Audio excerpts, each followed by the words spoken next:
I'm here. This is Immanuel, and welcome back to Pillars of Eternity, Path of the Damned. I've just finished a big fight. Glorious fight. If you want to watch the last episode, it's in it. Now we have some precious level ups to make. Wow, it's very rare at this point in the game, where we're just at level 11 now. Levels are a little bit rare in this game. A little bit. But they are meaningful. And, yeah. The decisions to make are here for our fighter, and I think we'll just give him more athletics. Just to make the second wind better, just in case. Because he can do so much with his 80 endurance. Yeah, he can... Yeah, he'll block so much that 80 endurance for him is pretty good. And he has so much endurance, he'll probably never go down. Then we have new fighter abilities. And I've looked at that before. There are a few very good choices. Like this is unbending.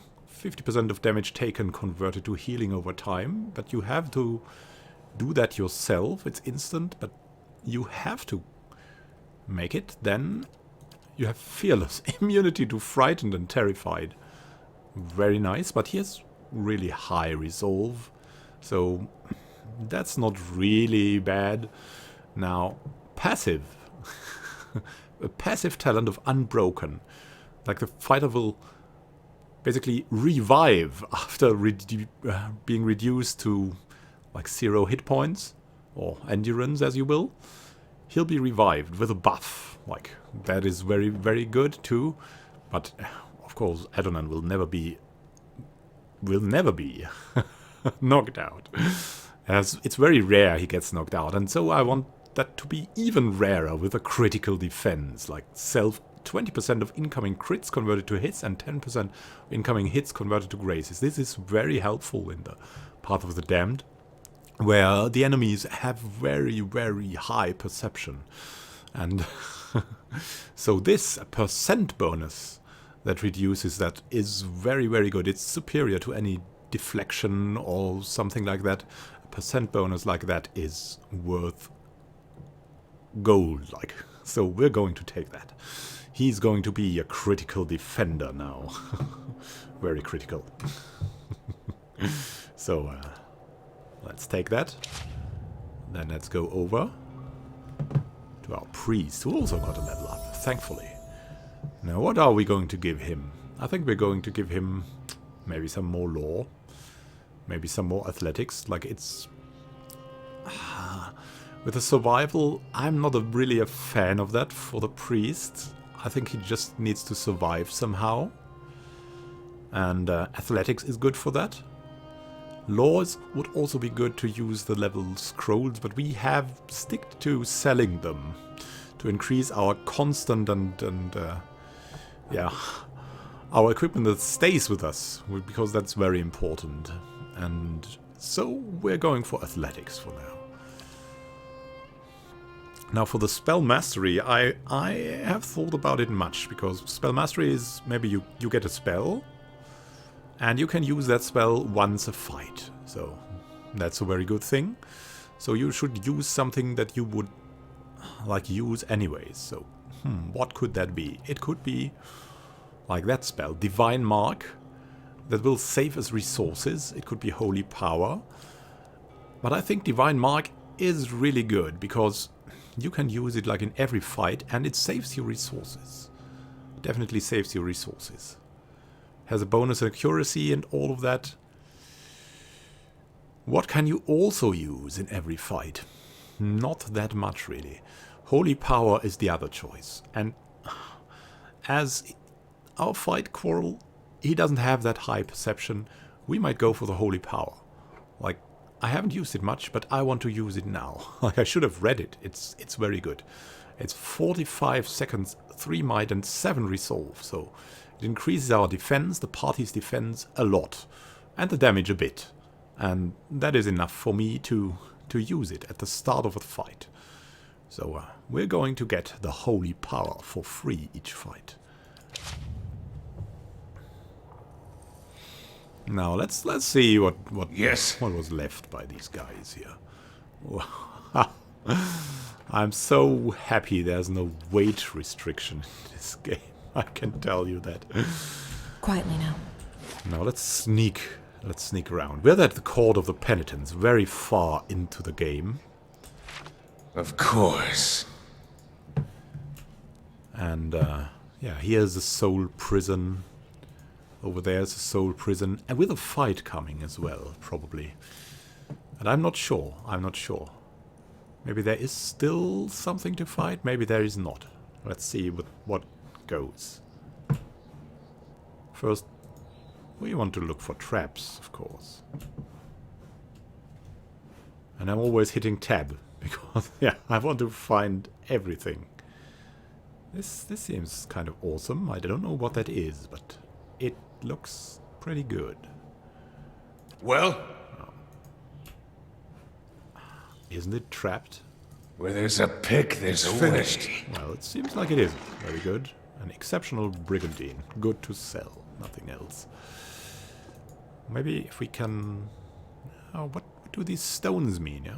We can go in there, and it seems like there must be glass here. Otherwise we couldn't see, like, this tunnel coming down here. What's going on here? Look at the decorations. Very high pillars. Well, this is Pillars of Eternity. And now this here. We really go over there already? Yeah, well, it's the last thing where we could go, right? Could go this way or this way. Now probably traps. Yes. And more enemies, so let's sneak it out. Let's see. What's going on here? There's the door. Oh. What's in that door? What's behind? Is there more? More damage? No, there's no one here. All right, let's come in, all of you. What's going on?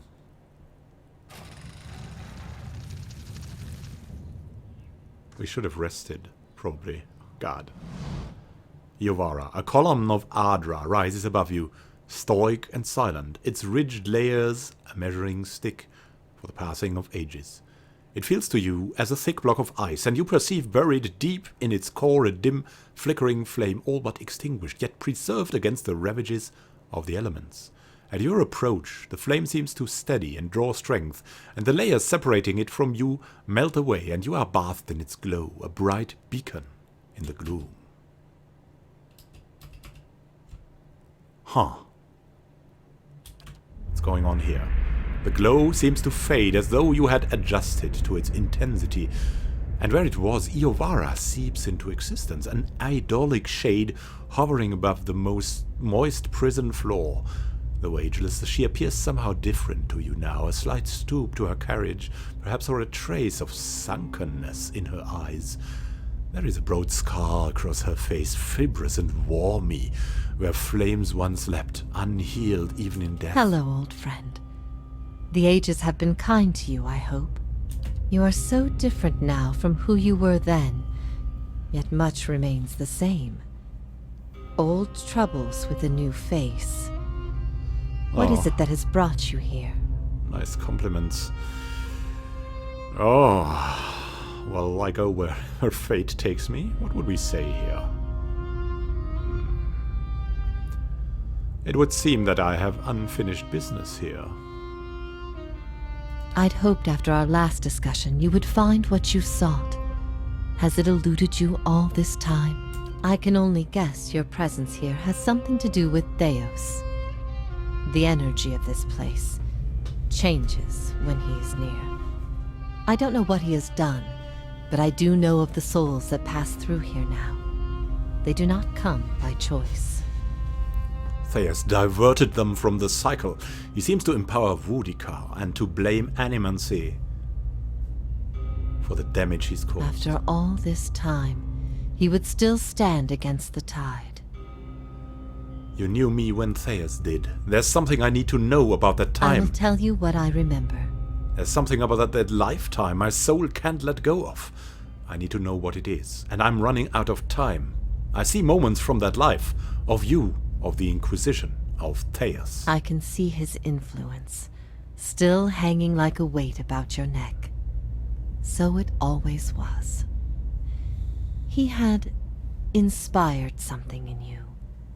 We spoke of him the last time you were here also. It was just after the trial. You were agitated.